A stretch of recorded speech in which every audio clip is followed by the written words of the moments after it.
Hello and welcome back to the Movie Memo Recaps. Today we are going to recap a 2013 movie titled Parker starring Jason Statham. Please be advised that there might be spoilers ahead. The story begins at the Ohio State Fair in Columbus and introduces Parker, a skillful burglar with an English accent. Parker, accompanied by a group of prominent criminals, intends to carry out a heist at the carnival. In disguise as a preacher, he creates a distraction by penetrating the security office and enables clowns to ambush guards. Meanwhile, the crooks, including Hardwick of the Chicago mob, plan to steal the fair's huge earnings. While they keep the staff hostage and start a controlled fire, the unsuspecting crowd continues to enjoy the festivities. In the middle of the pandemonium, one of the captives had a panic attack, leading Parker to assure him that no one would be harmed. In flashbacks, Hurley, an elderly criminal and Claire's father, suggests Parker join the heist. Despite Claire's impression that they barely know each other, Parker has been working for Hurley for years, building a close bond between the two. Hurley has provided Parker with critical resources, including clown gang members under Melinda's criminal supervision. As the fire grows from controlled to huge, causing widespread panic, the robbers grab the moment. With almost $1 million, they take advantage of the commotion and escape the scene. Carlson, posing as the fire chief, assists them in departing the area smoothly. Hardwick and Parker meet in an abandoned industrial location, and the latter accuses him of deviating from the original plan. While spying on firefighters changing in a tent, Hardwick spent time arriving to the appropriate area, resulting in the fire being started in the wrong location, near the propane tank depot rather than behind the cattle pavilion. This increased the public threat and accelerated the investigation. The rest of the company arrives, and everyone piles into a car. Driving down a desolate road, the leader, impressed by Parker's skills, recommends another robbery, this time with a potential $75 million payout.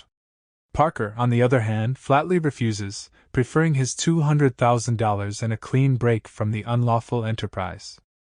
Everyone prepares to eliminate Parker as part of a predetermined plot because he has refused to engage in the upcoming robbery. Parker, realizing the danger, quickly injures Carlson before leaping out of the car after being shot by Melinda. The gang boss orders Hardwick to end him for good. Hardwick exits the truck, shoots Parker, and tosses him into a pond, and the bandits depart. Shortly after, a farmer passing with his family along the road notices blood and finds the Parker in the pond. Parker somehow survives and obtains medical care at the local hospital. When he wakes up in a hospital bed, he hears from the news that a terrible fire has occurred at an amusement park, with the thieves still at large and unwilling to wait for police questioning outside the hospital. Parker leaves with a patient after putting a doctor to sleep and stealing his clothes. Outside, he takes over an ambulance and drives away. After recovering from his injuries in the van, Parker decides to pursue the group responsible for his betrayal and take them down individually. Following a relatively successful recovery, he sneaks into a hunter's motel room and steals clothing, a multi-tool, an electric razor, and an additional handgun. Parker drives to a check-cashing center in Memphis after stealing someone else's car. He holds a prisoner and enters the center to commit an armed robbery, requiring money to work on a new identity and obtain fake documents. Parker later travels to Houston, Texas, and asserts his relationship with Bob Hurley. He hires a print shop owner to create new documents for him and pays him well. While waiting for the fake documents, Parker calls Hurley to inquire about the whereabouts of Hardwick's brother. Parker remains steadfast despite Hurley's attempts to persuade him, warning about the dangers of going against such dangerous people. Parker persisted in obtaining the address, and Hurley revealed the tavern where Hardwick's brother works. Parker quickly travels to New Orleans, enters the bar, challenges the security guards, and eventually locates Hardwick's brother, who owns 5 clubs on Bourbon Street. Hardwick's brother reveals that Melinda and his gang are on Palm Beach, an island within a metropolis populated by billionaires and multimillionaires. Parker immediately contacts Claire and her father, advising them to embark on a trip, aware that his foes may use his loved ones to approach him. Simultaneously, the story moves to Florida, introducing Leslie Rogers, a real estate agent. Meanwhile, the criminals are planning their next robbery. Hardwick discovers from her brother that Parker is still alive. When Melander learns this, he becomes enraged and nearly shoots him.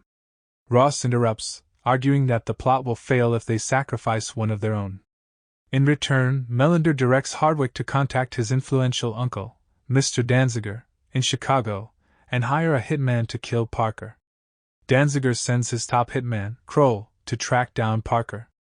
The hitman begins his pursuit by infiltrating Claire's home with the purpose of snatching her before approaching Parker. As Claire prepares to go for vacation, she notices an unusual noise in the house. She cleverly slips out via a window, punctures the hitman's car tire, and successfully eludes him in the vehicle.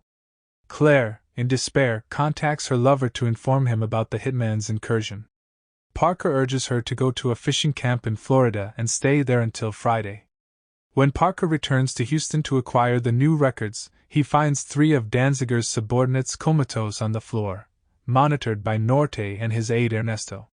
When requested to join the prostrate group, Parker shoots Ernesto in both legs, revealing his betrayal of Norte as he worked for Danziger.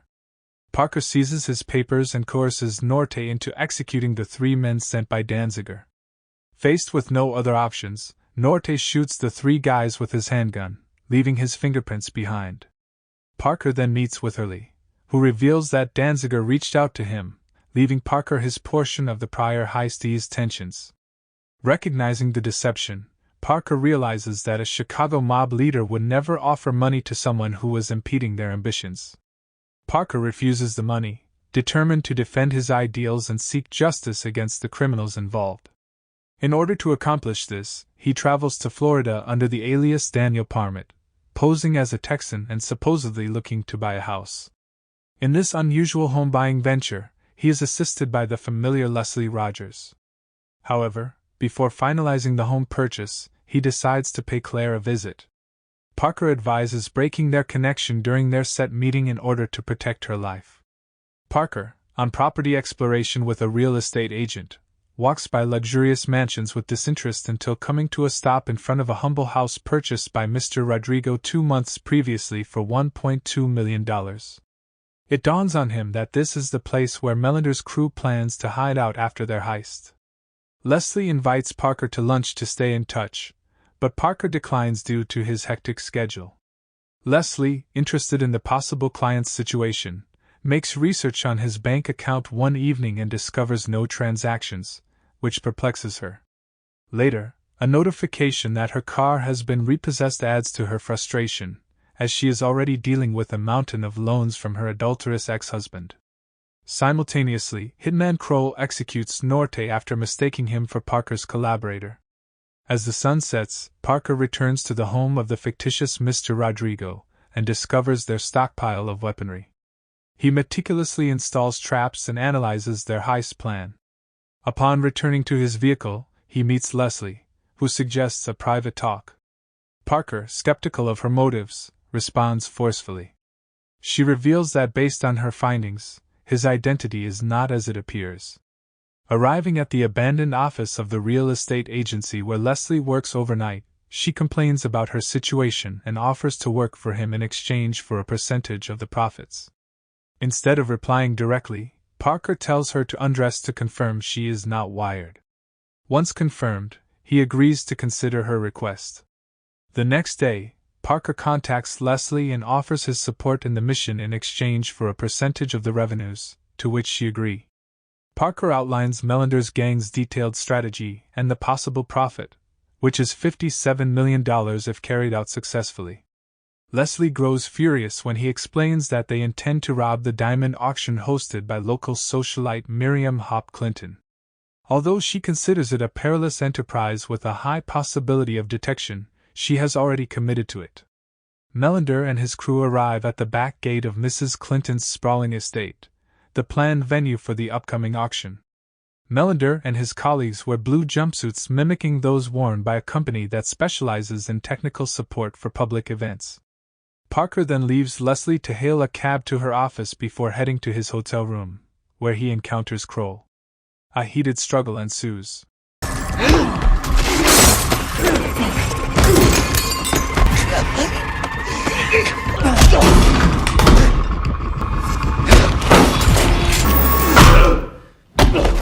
Parker leaves the bathroom, assuming Kroll is incapacitated, only to be ambushed from behind moments later. Despite the attempt to stab him, Parker retaliates by flinging Kroll from the 26th floor balcony. Despite horrific injuries, Parker survives. At Leslie's house, a local cop questions her about her client Parker. She observes bloodstains on the floor and tries to distract the policeman's attention. Parker instructs her to use a pay phone to contact Claire. Claire, unable to risk a hospital visit, arrives to treat Parker's injuries and declares her refusal to leave him. Meanwhile, Parker's rivals prepare for an upcoming heist. Hardwick predicts the auction and remotely activates the pyrotechnic systems placed in the speakers by Ross. Melander and two accomplices masked as firefighters drive to the mansion in a fire engine to take the gems. In response, the police close all three drawbridges connecting Palm Beach town to the mainland. They guard the marina and close the roads. While Hardwick distracts the police with a motorboat, Melander and his companions, outfitted with wetsuits and diving gear, dive into the lagoon and return home.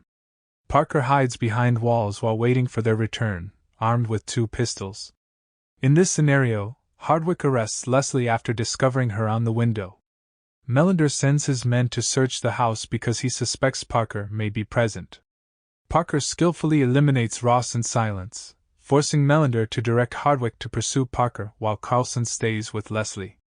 Melander finds Parker and attempts to shoot him in the back, but his gun was already jammed. This leads to a confrontation, in which Parker kills Melander. Leslie simultaneously shoots Carlson with a concealed gun under the table. Hardwick threatens Leslie with a gun and demands Parker put down his.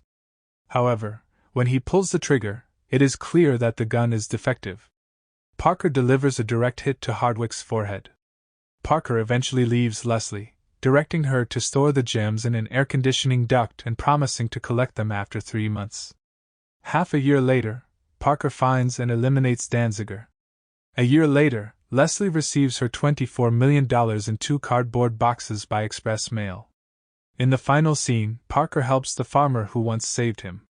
The elderly man begins to consider the possibility that Parker is not just a man, but an angel. Thanks for watching. If you are new, don't forget to subscribe for more of these recaps. Until next time, have a nice day.